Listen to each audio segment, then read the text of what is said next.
Welcome everybody to the next part of Let's Play Mystical Ninja on the N64, and we are about to travel to the Gourmet Submarine.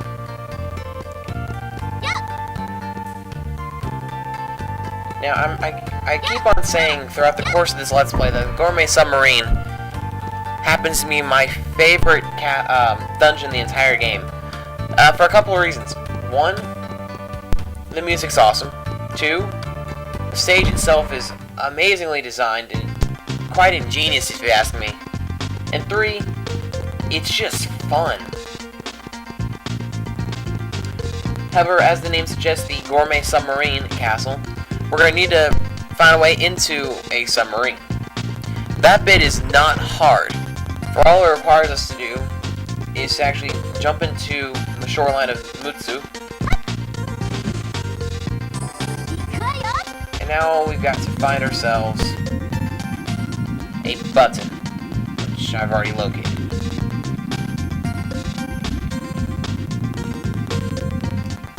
This button will open up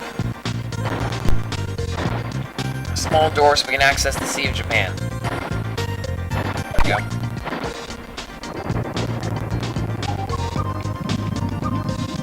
Ooh.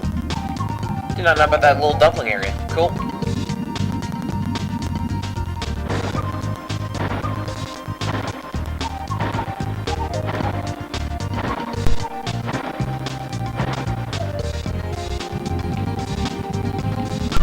Nothing else down here, so let's go into the Sea of Japan. Now here's the thing about the Sea of Japan. You cannot surface at all because there's a thick sheet of ice blocking the top. So we're basically trapped underneath the Sea of Japan until we can find our way into the Gourmet Submarine Castle. Now, for such a small area of the game, it's actually quite beautiful. The music is soothing and relaxing. It really does have that whole little underwater feel to it, which is nice. Completely missed that surprise pack. And I missed it again. There we go.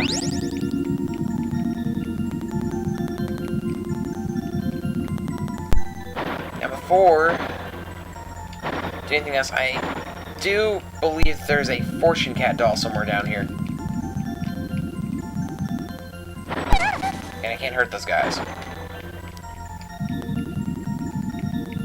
Okay, well, here's the Gourmet Submarine. And there's the entrance. However, we're not going to go in there just yet.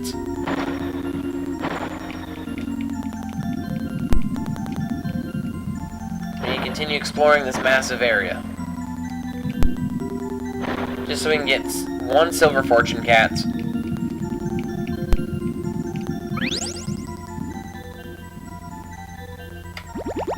Which gives us our next increase.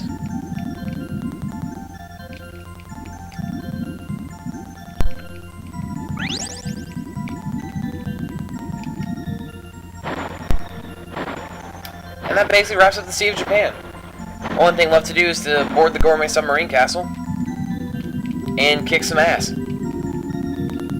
Now, this castle I will be predominantly using Yay because there are some sections which will require us to be underwater.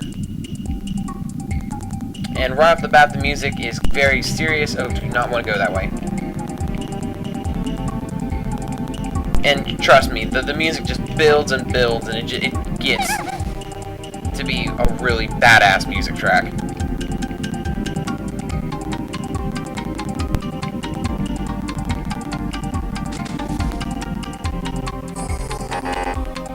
Awesome.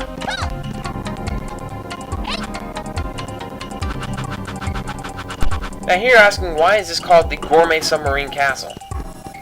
Well, here's our very first hint of what to expect.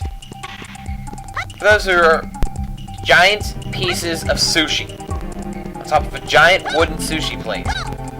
This is how the entire stage is going to be. Nothing but giant food and food references. And all I can say, this is the reason why I love this dungeon more than anything else. Not many platforming games have areas where you jump across or have to platform your way through a dungeon filled with nothing but huge food.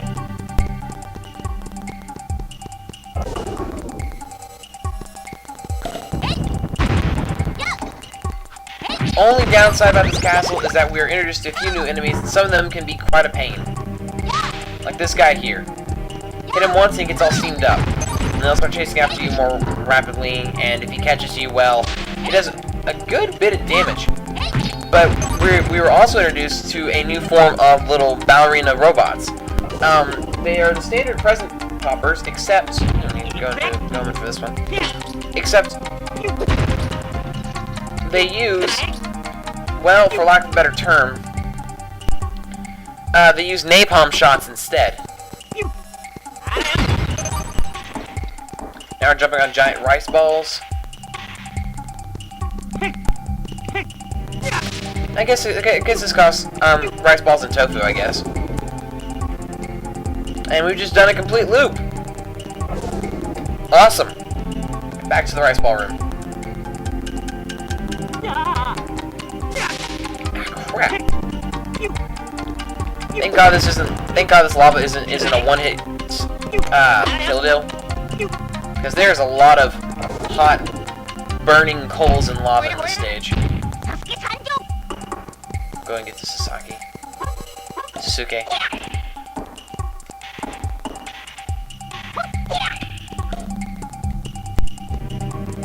Come on. Gotcha. Now we're jumping on giant pieces of... I don't know yet because I fell. I think it's, flan. I mean, it kind of looks like flan, doesn't it? I mean, it has the... It's got the creamy shape to it. It's not a volcano type thing, but it does have like that little chocolate coating on the top. The only issue about the flying pieces of flan is that these are probably the worst bits of the stage. If there's anything I can't stand, is these giant pieces of flan, because sometimes trying to land on top of them is just a bitch. Let's try this again. Crap! This might be the whole predominant part of part 9, just trying to cross the moving pieces of flan. And that is no good. Alright. Sorry guys, just trying to adjust my mic to make sure I can get maximum volume. Let's try this again. Okay, one piece of flan. Okay, we got 2 doors. Sorry, 1 door that we need to gain access to. There we go.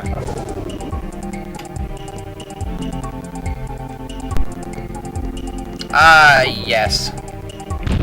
Now we're on giant china plates. With Leap of Faith grabbing. But that's all there is, so we'll get back to Sasuke. I lied. This won't be predominantly yay. However, there are quite a few parts that we will be having to swim underwater. And oh my god, giant pieces of sushi. Isn't there a thing's a giant sushi roll?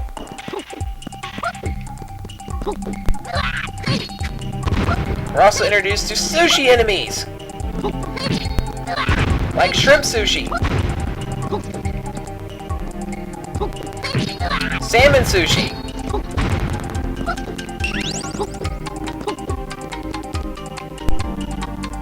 I'm gonna go with yellowtail sushi, or... Nah, that's not red snapper. But you get the idea, this is just a giant sushi conveyor belt. Once again, what's not to like?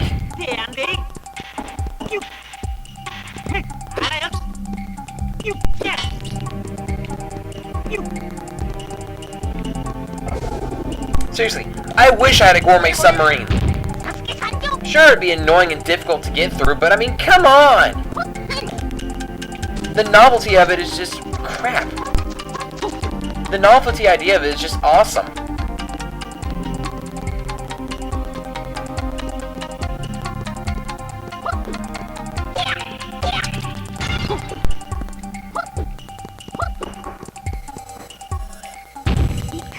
I'm actually going to go and switch back to Yay.